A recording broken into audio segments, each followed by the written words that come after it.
The evening was cool, and the sky painted itself in the soft glow of dying sunlight when Daniel Parker, a 34-year-old single dad, stepped out of the cafe with a small bag of leftover pastries. His life had become a constant rhythm of routine: work, home, taking care of his little boy, Liam, until something, or rather someone, began to disturb that rhythm. Every day, as he walked past the same alley on his way home, he noticed a frail girl in a wheelchair.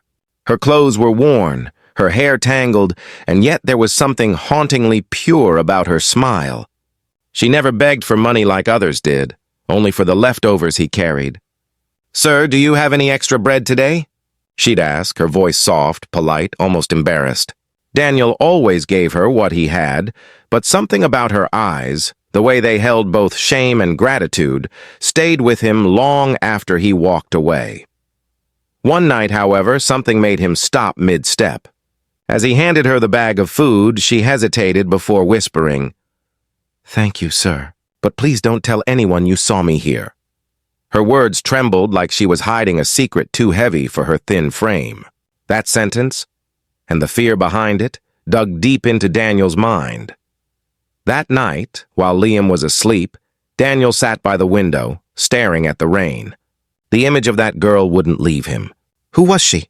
Why was she always alone? And what was she so afraid of? Something inside him, perhaps the father in him, couldn't rest. The next evening, instead of going straight home, he decided to follow her from a distance. When the cafe closed and she got her usual leftovers, she wheeled herself down the dark street. Daniel trailed behind quietly, his heart thudding faster than he expected. She turned corners into narrower lanes until she stopped by an abandoned building on the outskirts of town. Its walls were cracked, the windows shattered. But when she pushed herself inside, Daniel noticed faint light flickering from within. Candlelight. Curiosity turned into a strange mix of dread and compassion. He moved closer and peeked through a broken window. Inside, what he saw froze him. The girl wasn't alone. Two small children, maybe 5 or 6, sat beside her, their faces pale, their tiny hands clutching each other. She tore pieces of the bread he'd given her and gently fed them first, smiling despite her own hunger. She didn't eat a single bite until both children had finished. Daniel's chest tightened. This wasn't just a girl begging for herself. This was someone fighting to protect 2 lives while being unable to even walk. He stepped back, guilt washing over him. He'd been so blind, thinking he was helping a stranger when in truth, she was surviving on crumbs to keep 2 kids alive. He went home in silence that night, unable to sleep. The next morning, while preparing breakfast for Liam, he looked at his son's bright eyes and felt his throat tighten. No child deserved to live in an abandoned building, hungry and cold. That evening, he packed a full meal instead of leftovers, warm soup, sandwiches, fruit, and walked to the alley again.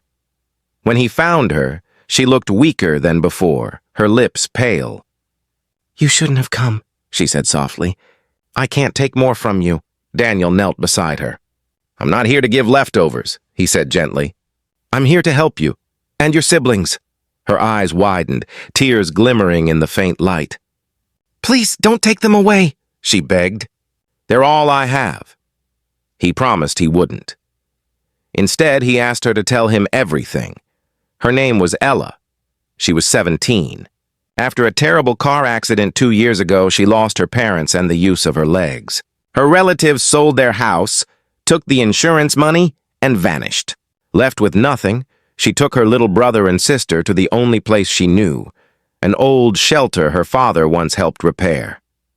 When the shelter closed, she stayed. She sold small trinkets she found in the trash, begged quietly when she had to, and survived on the kindness of strangers.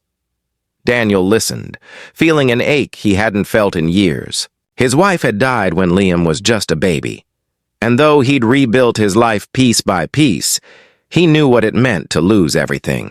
That night, he didn't just drop off food, he brought blankets, candles, and a promise to return.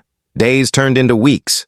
Daniel visited them daily, bringing food, clothes, and stories for the little ones. Liam began joining him too, carrying toys he no longer played with. Slowly, Ella's world, once dim and cold, filled with laughter again. She still refused charity, insisting on helping Daniel at his cafe in any way she could. She'd roll her chair behind the counter, wiping tables, organizing napkins, smiling shyly at customers. But not everyone was kind. Some people whispered about that disabled girl working there. Others mocked Daniel for taking in a beggar. One afternoon, when a customer laughed at Ella's wheelchair, Daniel's patience snapped. "That girl works harder sitting down than most of you standing up," he said firmly, his voice shaking with pride. Ella tried to hide her tears, but that moment changed her. She began believing in herself again. She started drawing, sketches of her siblings, the cafe, and a dream she once had to open a bakery of her own one day. Daniel, inspired by her resilience, decided to help make that dream real. He launched a small online fundraiser sharing her story, the truth behind the girl who asked for leftovers. Within days, the post went viral. People were moved by her strength and grace. Donations poured in. The community rallied behind her, and for the first time in years, Ella and her siblings moved into a small apartment. Months later, the day came when Ella's Crumbs of Hope Bakery opened. Daniel stood beside her, proud as she cut the ribbon with trembling hands and tears in her eyes. The sign above read, "Baked with Love," from the girl who once had none. She looked at Daniel and whispered, "You followed me that night." "And you changed my life," he smiled softly. "No, Ella, you changed mine."